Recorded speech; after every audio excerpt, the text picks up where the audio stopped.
Once again, welcome back to the show. आज साढ़े नाल है कि ने शोना ते किस्टन जड़े की कार्निवल कल्चरल क्लब तो है कि ने साढ़े नाल आज गोवन कम्युनिटी बारे असी इना नाल गलबात करांगे. So welcome to the show, Shona and Kristen. Thank you. So talking about Goan culture, so tell me a little bit about like how they immigrated, like little bit history. The Goans, well, Goa itself is part of India. It was under the Portuguese right up till 1960. Many of the Goans were in Africa, in Uganda, and they started coming into Canada as early as the 60s. But basically in 1972, there was a big exodus of Goans to Vancouver because of the trouble that took place with Idi Amin in Uganda.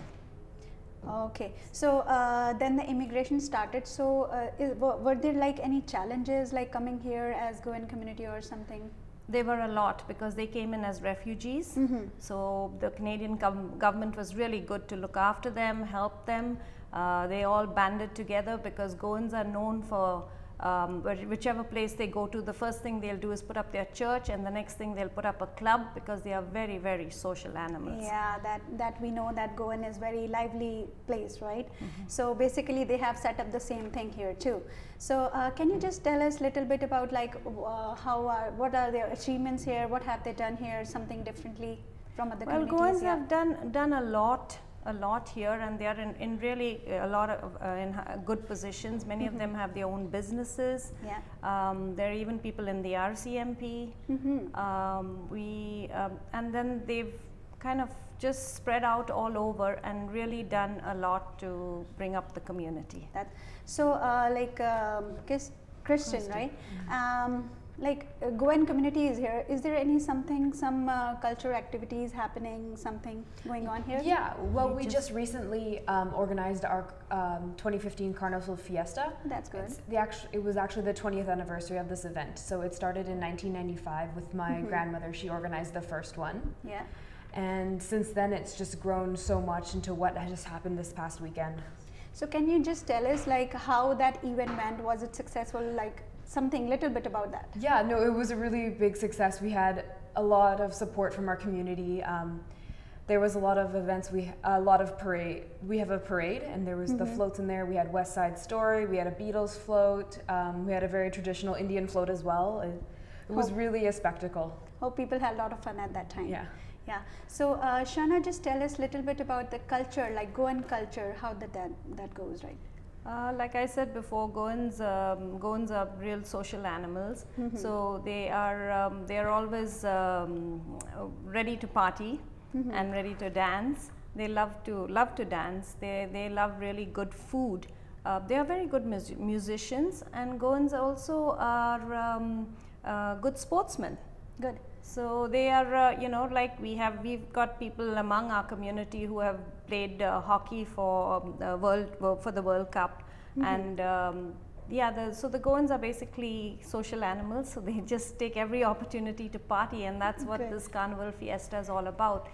In Goa itself, they actually have the parade on the streets. So they have big semis draped as floats, and the streets are just lined with people to watch the floats that go by. Unfortunately, in Vancouver, because of the weather, we cannot have floats on the street, but we do have them indoors. So you are trying to bring the same culture here, right? We are bringing the same culture here, and we have to have it in a hall because we cannot do it outdoors. But the weather was really good this weekend for us, so we were lucky. And that's good. That's a nice thing, right? Yes. So talking about, you told like food, the Goan food.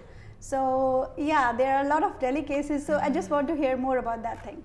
Well, food, the real specialities of Goa are pork vindaloo and sorpathel, which is made out of pork as well.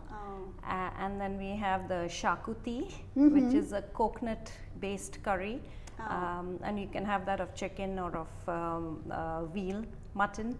Okay. And then what they really have is the start of this carnival is on the Sunday, but it goes for 3 days before Ash Wednesday.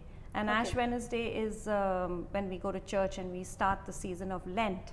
But on Tuesday is called Fat Tuesday, because that's the day when you use all the stuff that you have in your pantry and finish it up. So you make real delicacies like pancakes and stuff like that. It's also called Pancake Tuesday.